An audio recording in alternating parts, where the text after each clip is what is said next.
आपको बताते चलें, पंजाब, खैबर पख्तूनख्वा और आज़ाद कश्मीर समेत मुल्क के मुख्तलिफ इलाकों में ज़लज़ले के झटके। झेलम, हाफिजाबाद, सवात, बाग आज़ाद कश्मीर, वादी नीलम, शकरगढ़, जफरवाल और गर्दनवा में भी ज़लज़ले के झटके महसूस किए गए हैं। शिद्दत 5.6 रिकॉर्ड की गई।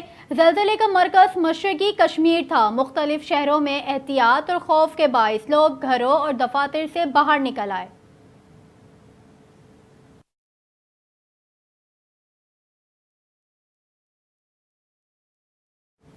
समंदरी तूफान का फासला मजीद कम, सिविल इंतजामिया और फौज मुतहरिक। साहिली पट्टी से 90,000 अफराद के इनखला की कोशिशें। महकमा मौसमियात ने समंदरी तूफान के हवाले से 15वां अलर्ट जारी कर दिया। बदीन और सजावल से भी मुतासरीन की रिलीफ कैंपों में मुंतकली जारी।